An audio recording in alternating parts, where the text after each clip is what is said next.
Hoy es un día por ahí de mucha devoción, de mucha fe, de mucha reflexión, y uno de los lugares que justamente están por ahí de alguna manera marcados en nuestra cabecita, en nuestro corazón y en nuestro espíritu es sin duda Copacabana.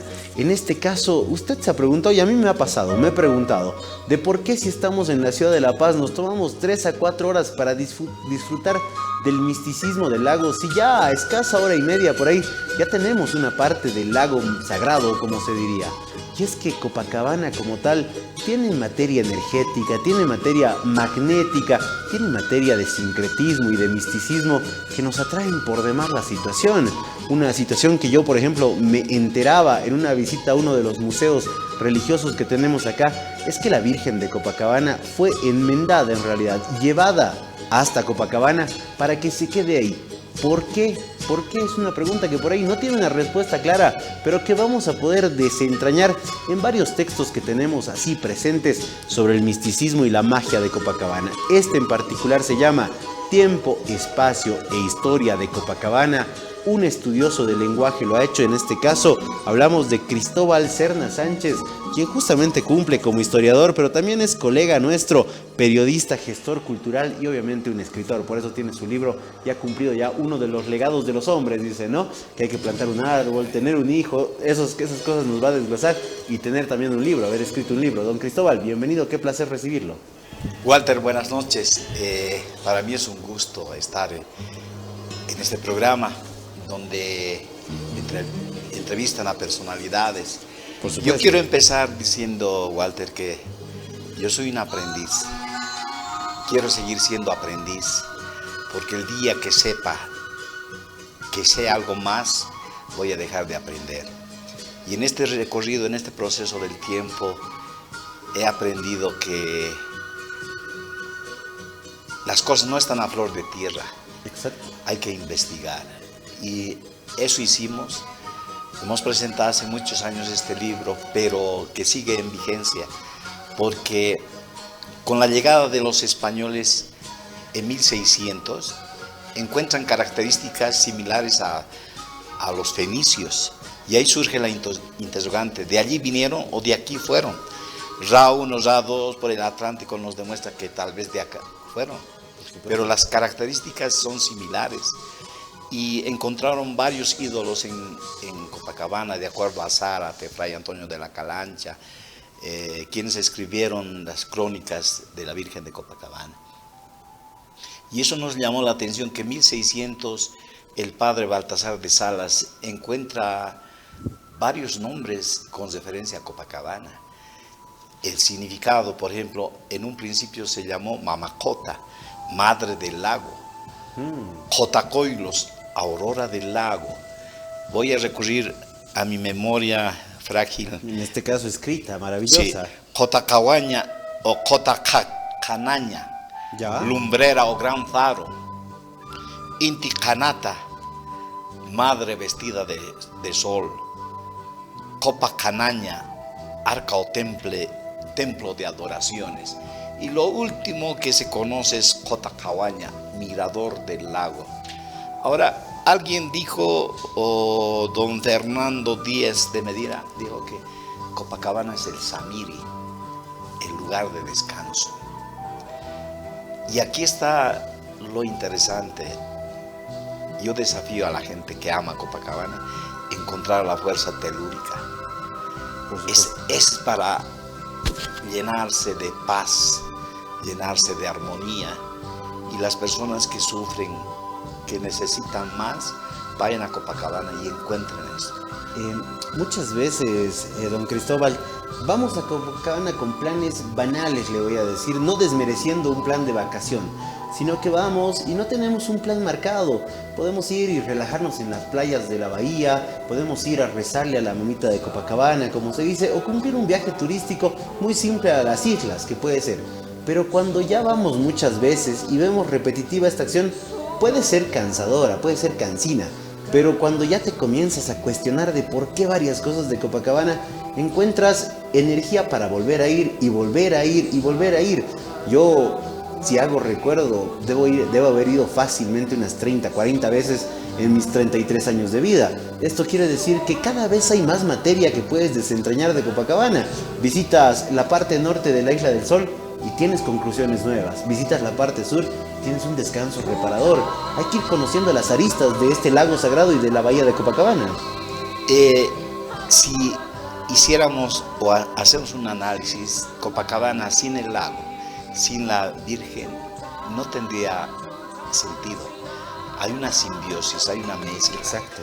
Y la Virgen de Copacabana, que fue traída precisamente por Tito Yupanqui, en un sueño que tuvo, viajó a Potosí en 1580. Y en 2 años realizó esta imagen, pero era tosca el trabajo. O sea, ha sido despreciado en Chuquisaca por el obispo. Le decía, ¿por qué no mejor te dedicas a pintar monas así? Era despreciado. Entonces en 1583 llega a La Paz, en San Francisco, gracias a un constructor de establo que le ayuda a hacer los últimos retoques a la Virgen. A perfeccionarla. Llega a San Francisco, primera morada, se podría decir, de la Virgen de Copacabana. Paso previo antes de llegar al punto final. Uno de los milagros se da en Ayoayo. Ya. Cuando estaba transportando la imagen, el corregidor de la Arecaja en Ayoayo patea la imagen, creyendo que era un muerto. Y ahí aparece un resplandor. Ahí empieza a manifestarse la imagen. Y luego cuando llega a San Francisco, Fray Francisco Navarrete, al estar recogiéndose a su habitación, ve igual otro resplandor. Entonces se nota ahí la presencia espiritual de un trabajo, una mezcla entre la Madre Tierra, que en este caso a través de Tito Yupanqui y la religión, en esa simbiosis se da la imagen. Entonces, volviendo al tema de la gente cuando va a Copacabana, si prestara mayor atención a la imagen, al lago, a los alrededores, tendría inclusive la posibilidad de encontrarse consigo mismo. Seguro que sí. ¿Por qué? A ver, la Virgen de Copacabana, si bien significa, es una de las imágenes que representa, digamos, al rostro indígena. Su mirada, si alguna vez ustedes quieren tratar de encontrar su mirada, ella domina con su mirada. ¿Sí? Por eso en una de la historia de la Virgen dije, en 1583 al ingresar a la cumbre, la gente acudió y pidió lluvia para sus sembradíos, y la Virgen con su mirada les dio copiosa, porque fueron con pífanos. Este es un sufrimiento de Tito Yupanqui, también ahí cuento, que los urinsayes querían a su santo, a San Sebastián, ya. Y los aranzayes querían la Virgen de la Candelaria. O sea, había una disputa, y Tito Yupanqui, se arrodillaba y decía, clamaba, ¿por qué no aceptan quienes son parte de mi raza, de mi gente? ¿Por qué no aceptan? Y el 2 de febrero de 1583 entra, gracias al apoyo también del corregidor, entran y ahí la gente, de verdad, a partir de ese momento se da la entronización de la Virgen. Entronan a la Virgen. Sí. Un 2 de febrero que es tan marcado, por Dios. Uno va 2 de febrero a Copacabana, que abundan hoteles, y no encuentra una cama. Vienen, cruzan la frontera peruanos para demostrar su devoción. Vamos los bolivianos y nos sentimos a veces hasta ajenos, porque la moneda es el sol recurrente. Eso es en el mes de agosto. En agosto también. En agosto, sí, sí, por supuesto. En agosto fue coronada como reina y patrona de Bolivia, en homenaje al primer siglo, a los 100 años. En 1825 fue la creación. En 1925, el 1 de agosto, fue coronada como patrona y reina de Bolivia la Virgen de Copacabana. Desde entonces se conoce como la Virgen de Copacabana. Me encanta que me erradique esas creencias que yo tenía con estos conocimientos. Cristóbal, aparte de la parte de la fe y la devoción, esta energía mística que reina en Copacabana es por ahí mucho más ancestral. Y me mencionaba una simbiosis de este sincretismo que vivimos los bolivianos entre la fe católica y la fe milenaria. Así es que Copacabana ha sido un núcleo de grandes culturas. La Chiripa, la Huancarán y Tiwanaku no ha estado al margen, ha sido parte importante de Copacabana. Y por eso es que siempre ha sido el lugar de adoración, de Huaca, dicen. Un lugar con esa fuerza telúrica que sin duda, si descubriríamos muchos, encontraríamos varias respuestas a lo que buscamos. Pero el lago Titicaca, por ejemplo, en 1880 fue medido por Clemente Markham, un americano, para saber con relación a la altitud del mar. Es de 3.812 metros sobre el nivel del mar. Pero pareciera así superficial el lago. Pero si analizamos, el lago tiene la forma de un puma, pez y hombre. Por eso también los nombres, la parte de el puma punku es justamente que tiene la forma exactamente la parte superior que está más metida hacia Perú, me parece, ¿verdad? En realidad, ¿cómo es la situación? Porque sí he visto la forma que tiene el lago como tal, se asemeja a estas morfologías. En realidad, dando la vuelta del mapa, ¿ya? Damos la imagen del puma. ¿Ya? Porque lo dividen en esas situaciones, en dos partes al lago, me parece. El lago mayor, lago menor, tengo entendido esa situación. En Aymara quiere decir titi, puma. El gato. Gato montés, ¿no? Exacto. El titi. Y caca es descolorido. Y el lago en la tarde se torna descolorido. Y antes que haya los aviones, los indígenas ya conocían el contorno del lago. Por eso se asemeja a los trazados de Nazca en Pampa, Colorado. Hay un trazado por donde está del pez, del puma, claro, precisamente haciendo referencia al lago Titicaca. Y las morfologías son tan importantes en el lago, incluso en las islas. Alguien me hacía asemejar la Isla del Sol, por ejemplo, a un mapamundi en algún momento. Por eso la división norte y sur también. Así es. Yo creo que tenemos que descubrir muchas cosas. Al margen, un día el alcalde de Tito-Yupanqui me invita a escribir un libro sobre la tercera sección de la misma provincia de Manco Cápac. Ya. Y ahí encontré algo que me ha llamado la atención y precisamente da con esta teoría que estamos hablando del puma. Ya. Aquí está, este es un trabajo que hemos hecho que lastimosamente el alcalde no ha cumplido, pero bueno, aquí ya es parte de la anécdota del trabajo. Sí, el trabajo ya está hecho. Sí, ya está. El disfrute ya está hecho, porque para un investigador ir desescarbando estas historias es importante, es el aliento que tiene usted, Cristóbal. En realidad, yo agradezco a la gente que me apoya, a la gente que al comprarme un libro hace que nosotros podamos encontrar, digamos, mayor esperanza, mayor... Acá está. A ver, me permito levantarme un segundito.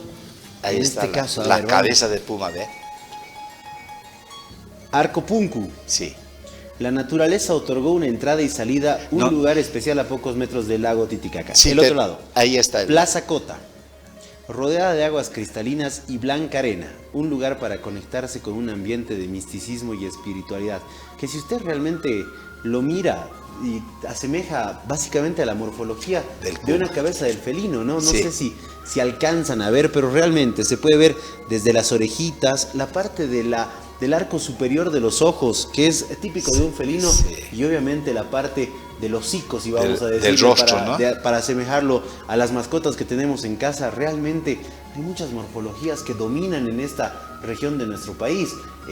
sapos, por ejemplo, la piedra la roca del sapo, le llaman uno de los paseos conocidos en el lago que también tiene su sincretismo. La Boca del Sapo, La Boca sí, del Sapo, sí, perdón, en así este es. caso. Hay varios lugares, hay un sector, por ejemplo, al ir a Casania y Inguyo, ¿Ya? han encontrado, por ejemplo, ruinas de culturas pasadas, donde hay especies de monolitos. Imagínense. Al subir viniendo a La Paz, hay un lugar que se llama Huacuyo, de la cumbre un poco más abajo.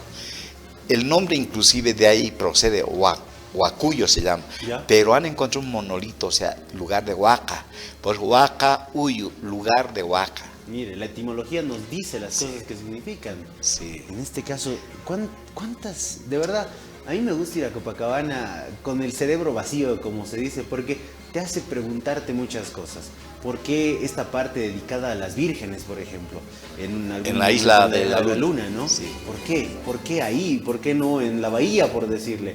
O cuando uno se quiere perder en el mismo Copacabana, no se va por el camino común, se va por el otro lado y encuentra playas de arena totalmente blanca, encuentra grutas, encuentra pueblos cercanos que son dominados de piedra, por ejemplo. En el sector de la isla de la Luna al frente se llama Huatapampa. Este lugar está dedicada, muchas de las mujeres se han dedicado al tejido de aguayo. ¿Ya? Entonces se cree que quienes han transmitido los conocimientos han sido las vírgenes del sol. Mire. Hacia todo este, porque es un hilado, o sea, primero el trasquilado, luego el hilado y luego llegan a teñir el color con vegetales para formar los aguayos, las incuñas, etcétera. De verdad, podríamos estar hablando horas de esto porque Cristóbal tiene varias obras escritas, no solamente sobre Copacabana, sobre varias temáticas y lugares de nuestro país. Sí, hemos tenido la oportunidad de escribir sobre saberes ancestrales, cosmovisión andina.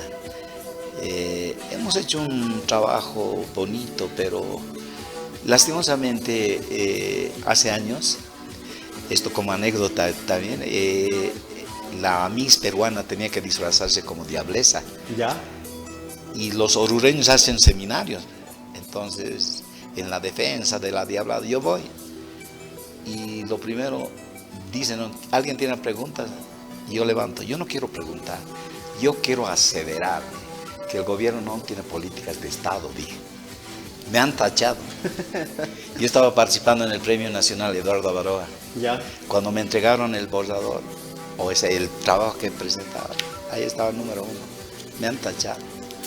Entonces yo creo que acá hace falta incentivo. Totalmente. Para seguir investigando, para seguir buscando lo que corresponde a las autoridades del Ministerio de Cultura, ¿no? Mire, tantos lugares que tenemos para de alguna manera seguir sacando yacimiento cultural, si vale la palabra, y que nos ayudan textos como estos. Usted puede encontrar algunas respuestas, porque muchas nunca se van a saber responder, muchas cosas, ¿no? Y para los gringos también saqué... Ahí está, Time, Space and History of Copacabana. Sí. Mire, qué bueno. Y de verdad, es bien interesante ver el rostro de una persona de otra cultura, en una cultura más cerrada por ahí en estos temas de sincretismo, cuando le cuentas, tiene forma de puma y demás. Muestran una cara que nosotros debemos mostrar ante las películas, por ejemplo, ¿no? Claro, claro. Mira, qué maravilla. Cristóbal, ¿cómo la gente puede fomentar esta investigación que usted hace? ¿Cómo la gente puede conocer lo que usted hace a través de sus textos? ¿Hay formas de comprar estos libros? ¿Cómo lo encontramos a usted? Sí, en pie de pantalla, sí, ahí está el número. Si tendrían la gentileza de apoyarme. Yo vendo personalmente. Maravilloso. Y el precio no es tan caro, barato más bien. Y esto me permite seguir trabajando en la investigación. Hemos hecho varios libros en el que, por ejemplo, en la defensa de nuestros valores culturales también hemos hecho este libro. Este es de la danza del moreno. Tanto que nos robaban los peruanos, ya puse este título ya también. Entonces, también boliviano, hay que decir. Sí. De verdad, son estos los soportes que necesitamos para argumentar que nuestro baile es realmente boliviano. Porque decimos, la morenada es boliviana, pero ¿qué tenemos por detrás? ¿Qué estudios? ¿Qué pruebas fehacientes si no son justamente estos legados culturales? Además, si no conocemos, ¿cómo vamos a defender? Por supuesto, ¿no? Por supuesto. Y yo creo que el apoyo de la gente, sé que en estos tiempos ya no hay mucho hábito de lectura. pero hay gente rescatable que está, vamos a decir, metida en la pomada porque busca nuevos detalles, nuevas investigaciones, y a esa gente es la que yo les pido que me apoyen para seguir escribiendo, para seguir investigando. Yo tengo un libro en este momento inédito sobre la cultura callahuaya. Me gustaría editar ese libro porque he encontrado varios detalles. Ese libro por lo menos he tardado 4 años en investigar. Qué maravilla. Fui hasta Curva, he convivido con los callahuayas allá y he encontrado hermosas experiencias, Walter. Mire, yo como experiencia le voy a contar que hace algún tiempo me llegó el texto de Arsanz, ¿cómo se me fue? Bartolomé Arsanz, no me acuerdo del nombre exactamente, de Potosí, uno de los primeros historiadores. Tengo mitos, leyendas y demás de él. Le doy una revisada y cuando me tocó visitar otra vez Potosí ya no la veía con los mismos ojos. Me imagino que después de leer Tiempo, Espacio e Historia de Copacabana, visitar otra vez este lugar que es tan lindo, de verdad tan místico, ya no es lo mismo. Eso es por lo menos la intención de que descubramos, veamos desde otro ángulo Copacabana.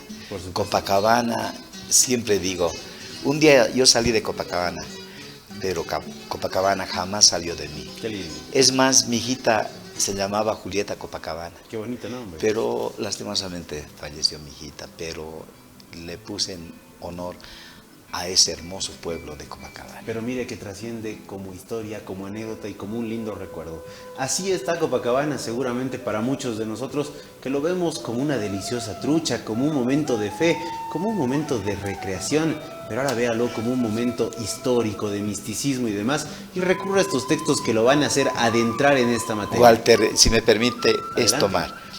Este 6 de junio se celebró la creación de los 72 años de la creación de la provincia de Manco Cápac con su capital Copacabana. ¿Ya? Pero lastimosamente la gente no conoce muy bien, celebran todos, pero fue creada en el gobierno dictatorial de Hugo Vallivian. En una forma demagógica, a los 20 días de haber asumido el mando, crea la provincia Manco Cápac, desprendiéndose de la provincia Omasuyos. Pero tuvieron que tardar 10 años en llenar ese vacío legal, porque ¿quién autoriza la creación de una sección? Mucho más de una provincia es de Cámara de Diputados, Cámara de Senadores.